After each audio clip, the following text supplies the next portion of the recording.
Welcome back. Another day, another YouTube. We're going to fire up the Alvan Blanch today.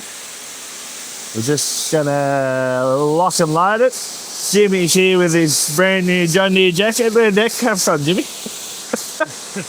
Just randomly dropped off on the back of you. Yeah. Very left for me, thank you very much. Bloody beautiful jacket. Yeah, she's good. Looks good.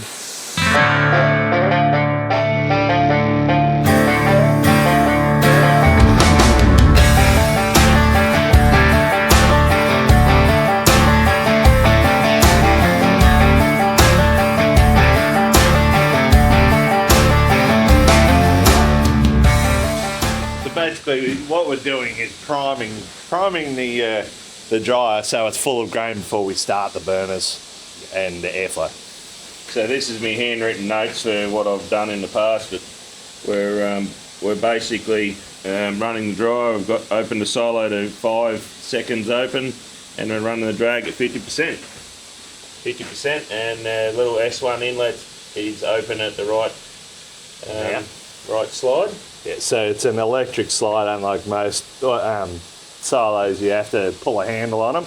Well, this one's got an electric slide, and it just meters enough in there so that it can start and stop and not choke itself, essentially.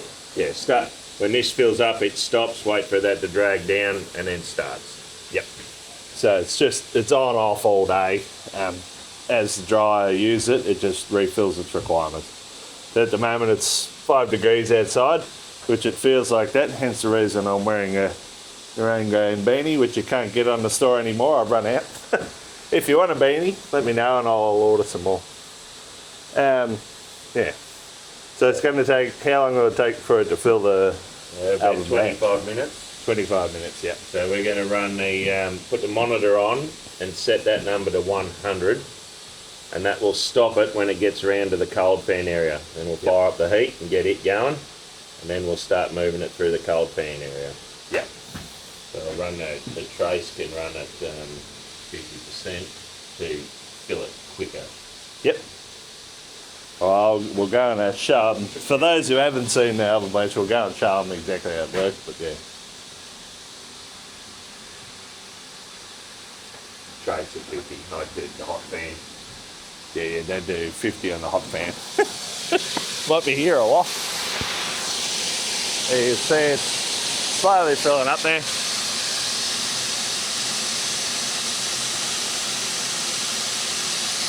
And it'll be slowly working across the top here. So, yeah, basically, this is a wet silo. It comes along the drag here. You can see it working in the bottom. Some of you have seen me unloading wheat here before. It pulls up through here into the bottom of this elevator, which badly needs a clean-up, and goes up that elevator into the top of the dryer, which we were looking at. Pretty simple idea. It goes through the dryer. I'll show you how it works in the dryer in a sec, but it goes through the dryer, out to this drag at the bottom, up into the bottom of that elevator, which takes it into our dryer silo. Very simple. It's like nearly every drying setup's the same. They all have a wet side and a dry side, and you just got to have some way to feed the dryer in the meantime. Both sides have aerated floors just to try and help out with them, try and get any moisture you can out with just straight air, but you need the air to cool down a little bit of the grain. So you can hear in here.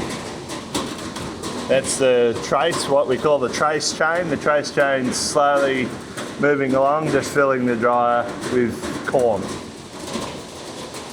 So it comes in up the top, that trace chain goes along the top like this, all the way to the back here, then it turns around and comes back just like you see.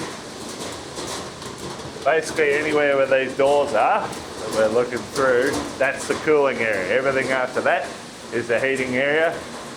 And all that hot air goes out through the dust house at the back there, I think. That's right, then. The dust house.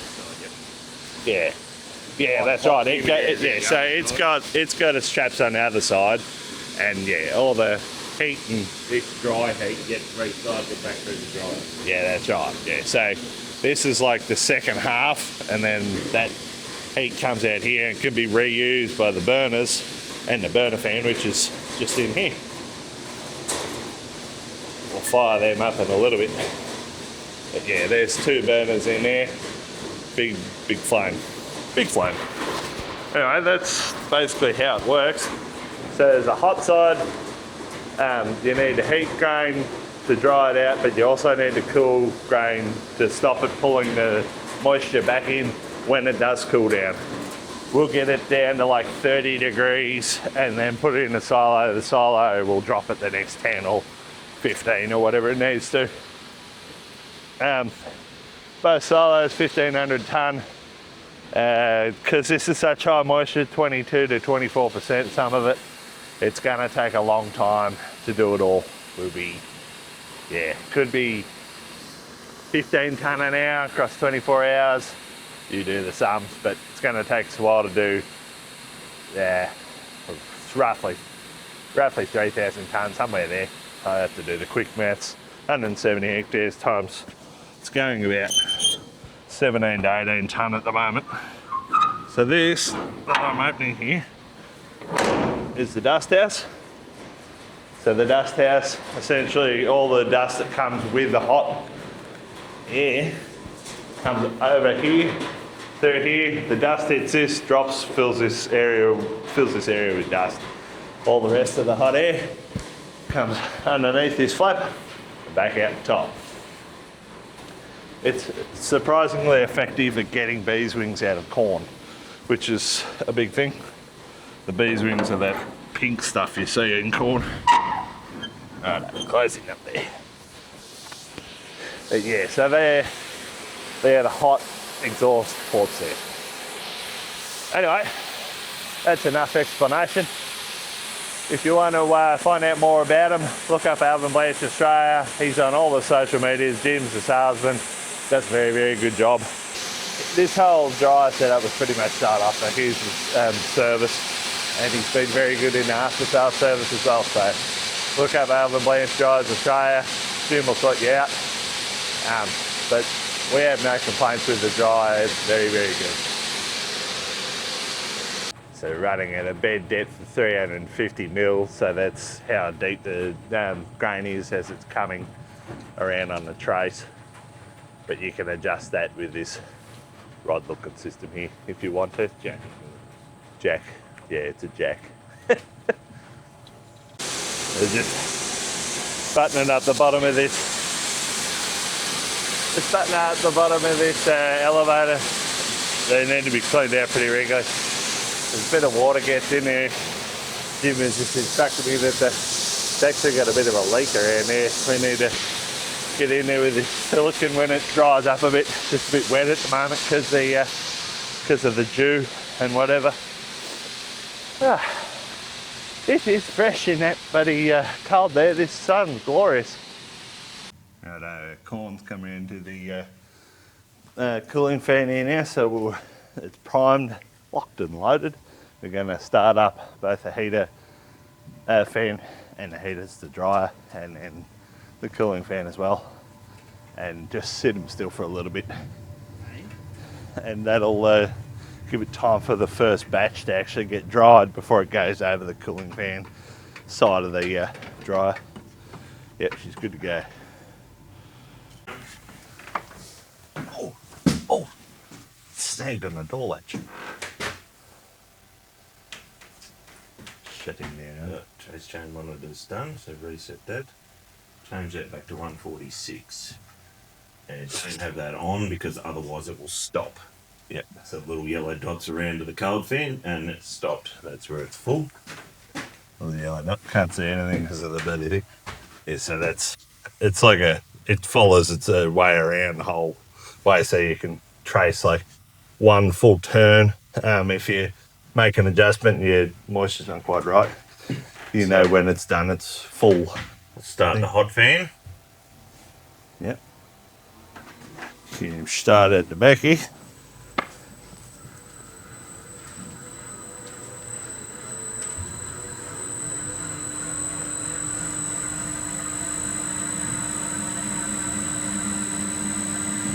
big VSD. Should be noisy here for about 2 weeks from now. So in the past, we've been writing down what we've done. We were drying from 23% moisture to 24% last year. The trace chain was at, we got down to 18% on the trace chain, so we'll set that and just start there and see how it goes. Hot air temp, running at whatever we can get it to run at. So basically we just alter the trace chain speed to give it more or less drying time on the in the burner, essentially, in the dryer. Burner's on. Make sure the starters your fuel on. Yep. Taps on a tank. Fuel pump's on, tap is on, yep. We're in dry fill mode, so that's normal. Luckily we're still filled with that cheap diesel. I don't know how much. Do you know how much tank? No, that's about the dearest diesel in that tank. Hopefully we don't have to fill it up again until next year. It'd be nice. The average is not overly nice for drying corn, but We've got some moisture coming out already. Bit of mist and steam. So this is about the only thing we made a mistake in this setup. Is we put our electrical box right where all the hot steam comes out. Yeah. Bit of an oversight on our behalf. We should have put it where my youth park. Should have put it over here. We originally had it there, but we moved it around here, didn't we? Because we wanted that open space for loading out. Yeah, that's right. Oh, okay, well look at the pretty flame, like a moth to the flame.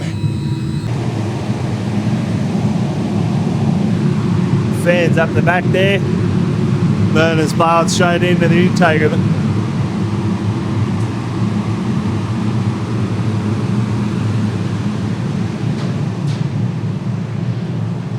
So how long do we have to let? Smell a bit burny? Yeah, it does a bit. Probably a little bit of stuff in the planums.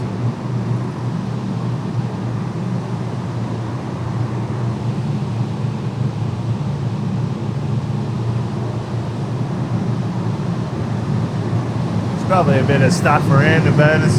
Yeah. Bit of stuff in the bottom there. She's huffing some Charlie out there now.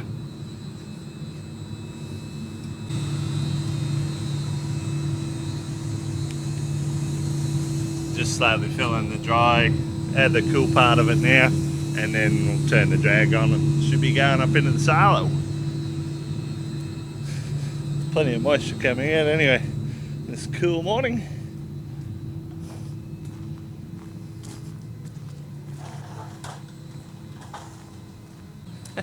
That's quite thick.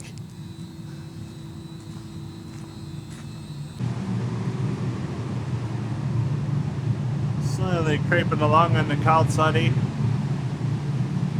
Careful, the vent depth don't get too high and it comes out of here like it did last year. Yep. There's a good sweep up around here. Show us the pile, yeah.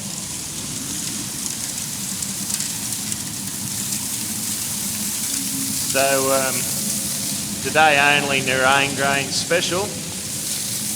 Golden showers. Free. Anyway, you take a while to... Oh, ow! Take a while to fill up. Should be good. So we're just going to leave that alone for a little while, just try and get it set. It needs 20 minutes to sort of just run the last of it round. And we'll see what the moisture is. Grain looks cool coming out off the cold fan, which is a little bit new. Usually it's going a bit too quick to really get it cool enough. You sort of got to use the aeration fans a little bit, but the grain is cool, so that's really good. And yeah, we'll just come check the moisture a bit later on. At an hour's time, gonna go and get the header ready now. Here's our steed. Now we're gonna run some grease into this front because it's pretty new, and we just want to get it all greased up, make sure it's all sort of run into where it's got to be. They take a lot of grease, but we didn't really grease it before it started. We'll grease it now, and then it should be right for a day or two. But yeah, they take a real thin grease. and they take a lot of it. So I've got the auto greaser here.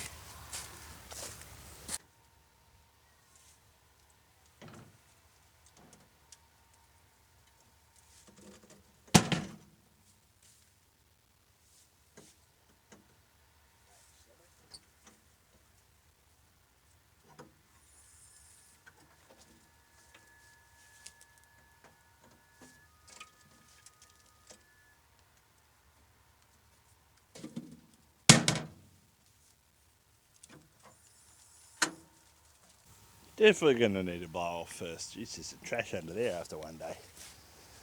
Wouldn't want to leave it for a couple of days, I don't think.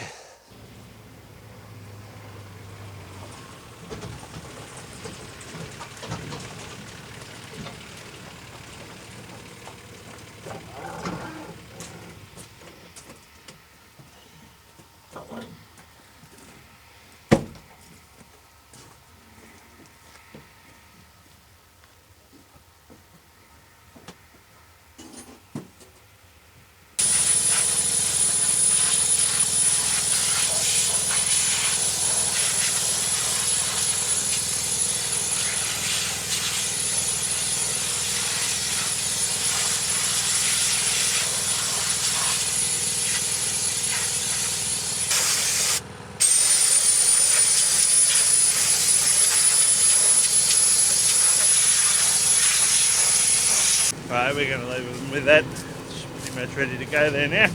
And we'll go and unload this truck and check the dryer, see how it's getting on. We've got our can here. We're just going to go and do the first of the tests on this corn. We should be right around on the chase now, easy enough. We'll get a sample here with the bucket.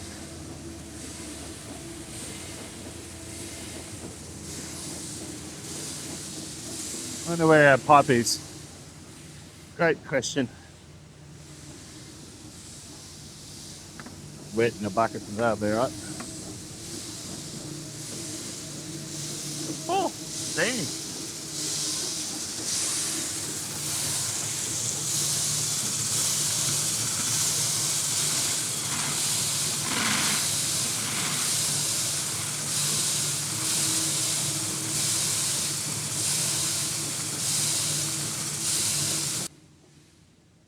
Let's go and see what that looks like now. So that's pre-drying, cold and wet to the hand, and that's post-drying. A little bit lighter, a little bit more sandy, not such a rich colour. Need to get a wet sample then, but just don't have enough buckets. I'll do it on the next load. It should be somewhere in 22 is what we've been. It's pretty much been 22 consistently. Dipped down to 20 there at one stage. Sort of need to know the wet, how wet it is, how dry it is afterwards. Write that down in a notepad and adjust your trace speed accordingly, or the chain speed inside the dryer. I explained before. So I'm just going to measure this dry stuff first while you're here. See what it comes out at, and then door is not installed. Retry. Then I'll do the wet stuff from this load that Brady's just unloading. See me do that on the last video. All I really want to know is moisture. Are we getting it dry enough? This is the first go, so it probably won't be right. But if it's anywhere from 14 to 15, we'll be pretty close.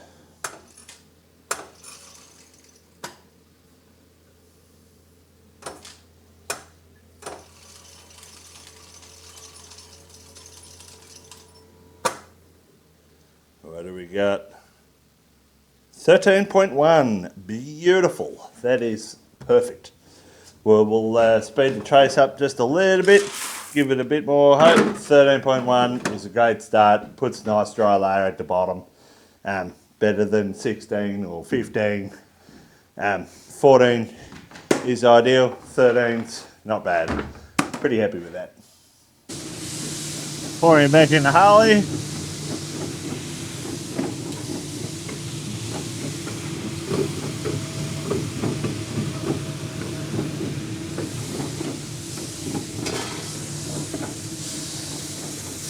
ready for the next sample.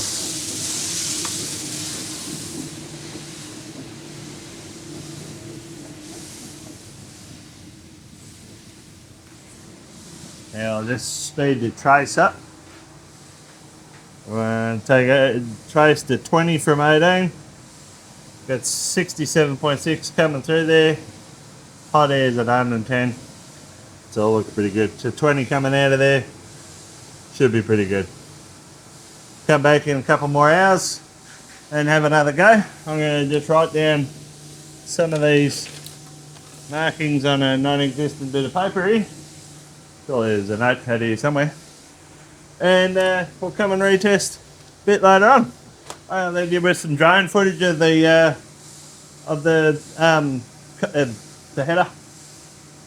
the X9, and the all the action happening down in the paddock. I can leave you with some drone footage of that. And yeah, thanks for tuning in. Hope you enjoyed this one. If you're looking for any drone solutions, you know who to call. Put Alvan Blanch's link in the description. They've been very good to us. Alright, see you guys.